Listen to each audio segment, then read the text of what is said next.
It's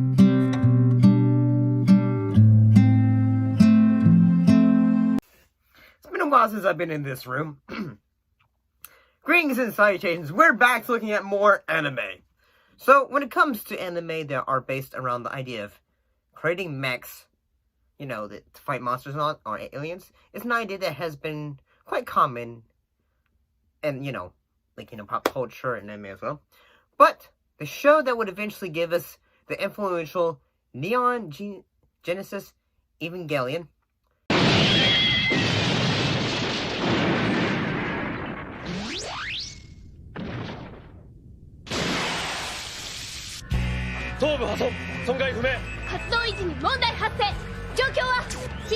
with its great mech fights, all started from director Hideko Anno with the OVA series GunBuster that lasted for 6 episodes starting October 7th, 1988 and wrapping up on July 7th, 1989. This is like an anime that I have never really hadn't watched previously. I haven't really also watched Neon as well, Evangelion. So, this would be like a first time watching. I've watched a few giant mech anime before, but not these two. So, let's not waste any time. Let's look at episode 1. Which is also titled, Shock, Oni-sama and I are going to be pals together. This episode came out on October 7th, 1988. So the plot of the first episode is that a young girl named Noriko is selected to be a part of an expedition for space travel involving use of mechs. One thing that I noticed is that a lot of military-based stories seem to take influence, from this, like Top Gun with the coach. And other girls say saying oh, this girl, oh, she got it.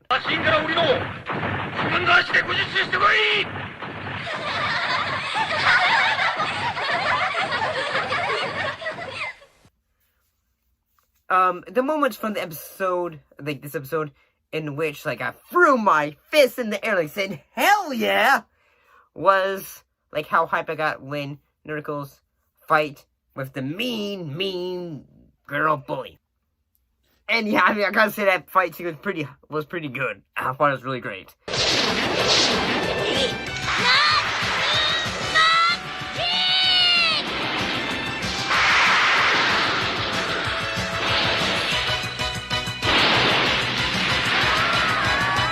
Because you finally see, say, yeah, girl, you finally get your comeuppance.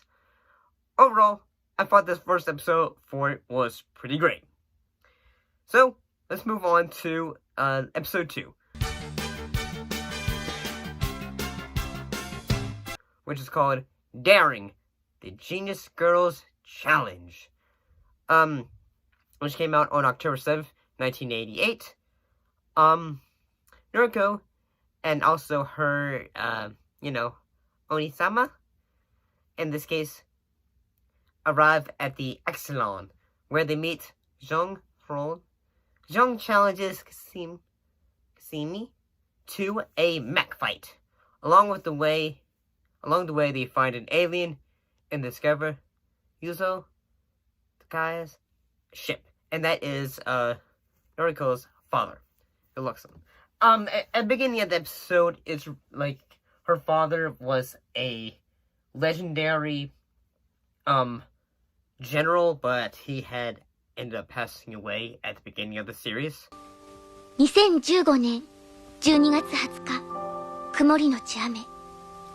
父が死んだ。正確に言えば、12月19日に死んだ。父の乗っていた宇宙戦艦は、遠い宇宙で宇宙怪獣に襲われたのだ。The animation for the second episode, especially for the mech fights in space, is pretty great.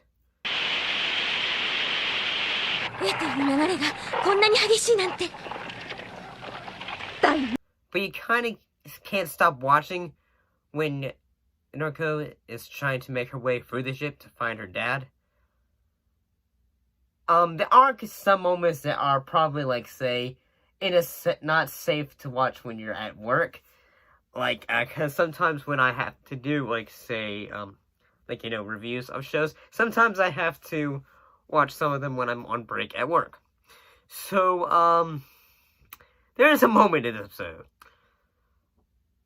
そうでやりましょうよ。パーッと。ところであのコーチ素敵ね。あの有り余る緊張感好きだわ。Yes. I apologize for not showing a lot of the boobs that are shown in this episode. I don't want this video to get blocked, so I apologize. I mean, yeah, who doesn't like boobs? So, yeah, let's move on.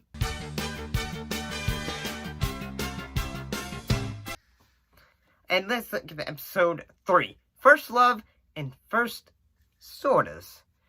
This episode came out on December 30, December 1988.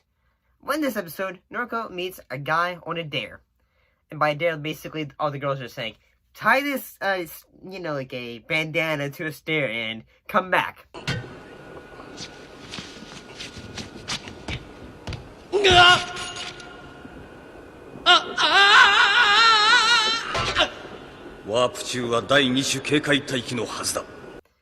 And,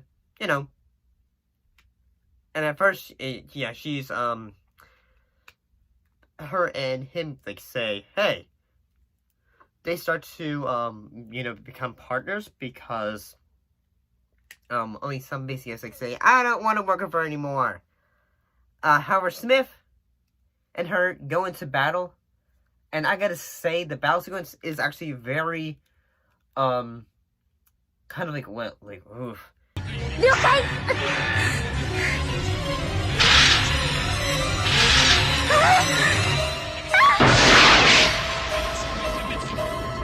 This guy, I feel like, say, if it could probably be very upsetting, probably, like, say, if someone had a case of, who has been in battle, probably this episode would probably be, oh no. Like that, and as sadly, Smith doesn't survive. Honestly, I think the episode would be quite hard for us to watch. But I do think there are quite a few dramatic moments, like her coming back to the ship and remembering the short time she had with Smith.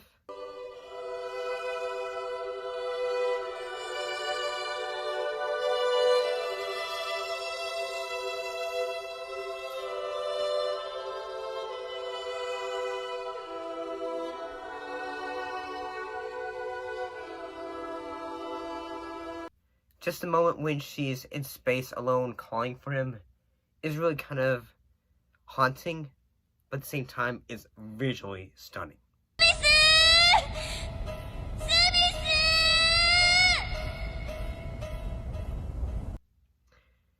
Let's look at episode 4.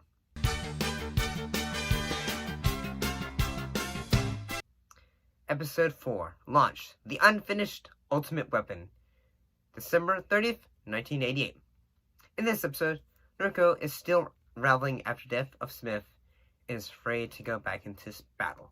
But the aliens take a massive battle, and Noriko decides to suit up. This episode was freaking great! In that it hits all of the emotional beats, like the characters are still mad at Coach, but he still has faith in Noriko. When Noriko takes GunBuster in battle, oh man, is it hype.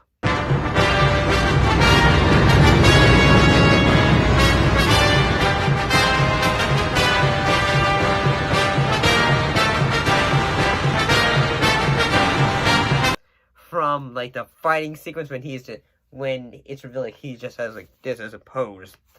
And I gotta say, when she is in battle and she's up against everything, she's up against all the aliens and the big bad alien mothership, but it's when it's really she almost sacrifices herself, but she survives. Oh.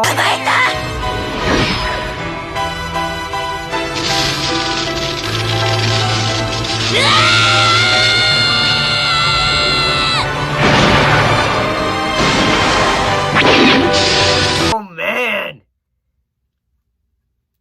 It is really, really good. Overall, a good episode.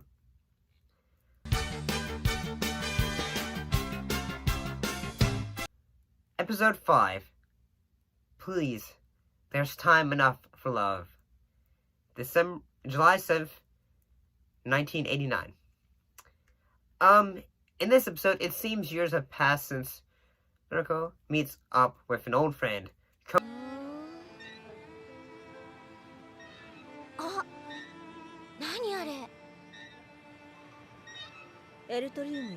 Coach is sick, and an alien invasion is imminent. In the previous episode, it was Naruto's moment to grieve. This time, it's both her and Kasumi, who are both having their own, trouble they're going through. Like in the fact that,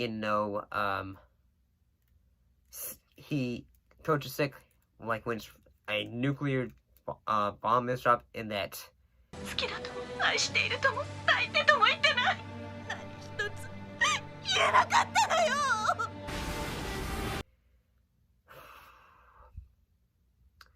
And that he only has 4 months to live. The battle sequence for this are just a game, in that both characters are given the chance to be heroes. Visually, it's great treat to eyes.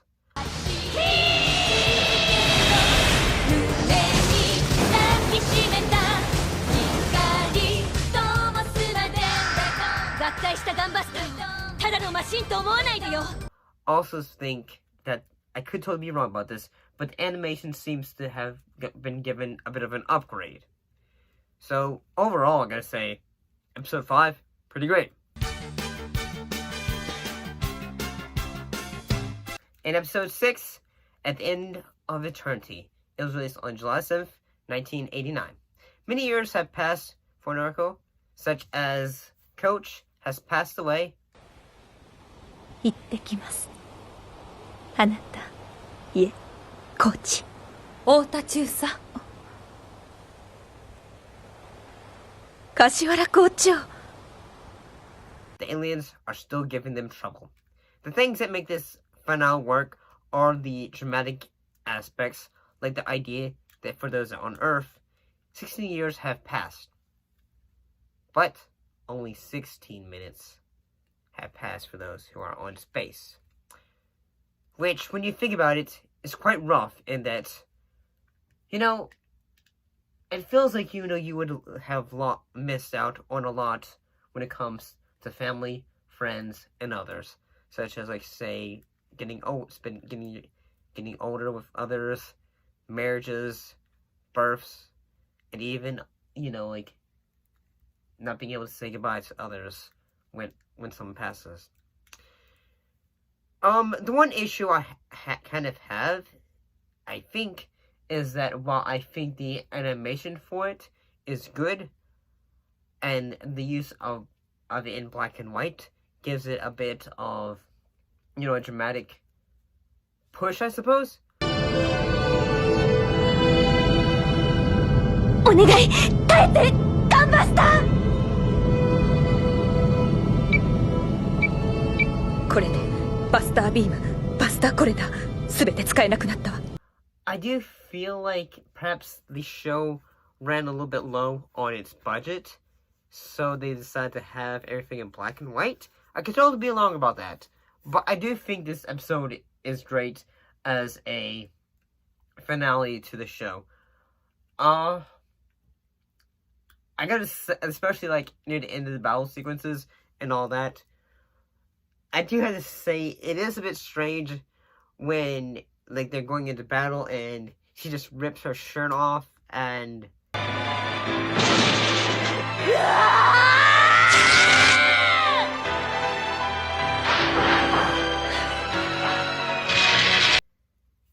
also in GunBuster's part of his exoskeleton in his show, which I'm like, what's the point of this? I mean, visually it's cool, but at the same time, I'm like, say, how does ripping the exoskeleton off the Buster help in battle? I don't know. I mean, then again, some parts of this show have fan service, so there's nothing wrong with that, but it is a little bit strange, I suppose. Well, I gotta say, this show actually makes me interested in checking out more mech-based anime. 本当に生きて帰ってきて。